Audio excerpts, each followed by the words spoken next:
국정 공백 때문에 그런 겁니다. 순수하게. 트럼프 이게 행정부가 좀 출범을 했는데 최근에 그 민간 국가로도 있지만은 그거 전부 다 헛발질한 거잖아요. 여야 정치권이 다 헛발질한 거고 미국 측에서 설명할 때까지 감도 못 잡은 거예요. 그러니까 국정 공백 상태가 심각하니까 일단 한덕수 총리라도 복귀시켜야 된다는 그런 헌법재판소의 그 판단. 기각을 한다는 게 아니라 어쨌거나 결론을 내려야 되겠다는 판단이 앞섰고 또 윤석열 대통령에 대한 탄핵 심판을 먼저 해서 만약에 파면이라는 결정이 나와버리면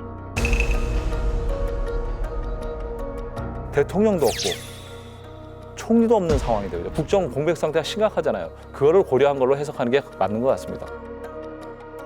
오히려 그 헌법재판소가 처음에 첫 기일에서 정영식 그 주심 재판관께서 이 사안의 중대성을 보고 신속하게 처리하겠다는 얘기를 했었거든요. 네네. 그 얘기를 하지 않았다면 그 얘기가 되는데 일종의 그것도 국민과의 약속 아니었겠습니까?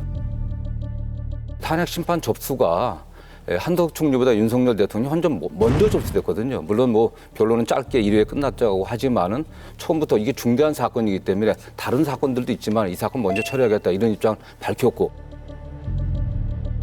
그다음 이 사건이 먼저 접수됐는데 한덕수 총리에 관련해서 먼저 선고를 하겠다고 하는 건 여당에서 일관되게 주장 요구한 게 한덕수 총리에 대해서 빨리 선고를 해라라는 주장을 했거든요. 저는 어떻게 보면 헌법재판소가 어떤 정적 판단으로 한덕수 총리를 먼저 선고하는 게 아닌가, 여당 압박이 굴복한 게 아닌가 하는 그런 생각을 할 수밖에 없습니다. 사실 헌법재판소가 대통령 탄핵 재판만 할 것 같이 처음에 말씀을 하셨는데 그러고 보니까 사실 줄탄핵된 사건들이 너무 많이 들어와 있지 않았습니까? 지금 이미 취재감사원장 건도 98일 만에 기각 결정을 했고 중앙지검장을 비롯해서 검사들도 기각했습니다. 결국 뭐냐, 줄탄핵 들어온 것을 그대로 쌓아둘 수는 없다. 결국 왜냐, 우리는 탄핵되면은 당연히 직무정지되지 않습니까? 그래서 감사원장, 중앙지검장 해서 사건 순서대로 하다 보니까 한덕수 대행 탄핵 날짜를 잡았다고 보고요.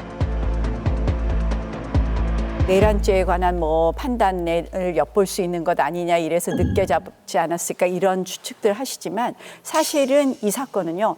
절차 요건 흠결, 결국 표결 요건 흠결로 저는 각하된다고 봅니다. 무슨 말씀이냐. 한덕수 대행 탄핵 사유는 두 가지가 있습니다. 총리로서 잘못한 것이 있다라는 거하고 그다음에 대통령 권한 대행으로서 40여를 비롯한 헌법재판관들을 임명하지 않았다는 것입니다. 그래서 결국 대통령 권한 대행으로 한 사유에 대한 것은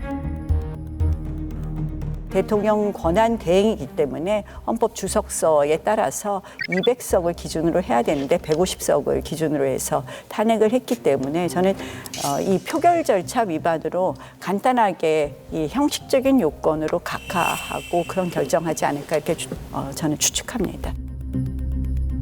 오히려 총리로서 대통령의 권한만 대행하는 거기 때문에 정족수 문제는 뭐 국회 내부의 판단을 존중해 갖고 큰 문제가 안 되고 다만 한덕수 총리에 관련된 탄핵 사유도 몇 가지 됩니다. 그 전부를 이제 판단할 건데 결정적인 게 역시 뭐 헌법재판관 3분을 임명하지 않았다는 부분 그 부분에 관련해 갖고 이게 과연 중대하고 명백한 건지 중대한 건지 좀 그런 정도 판단이 있지 않을까 그렇게 예상을 해봅니다.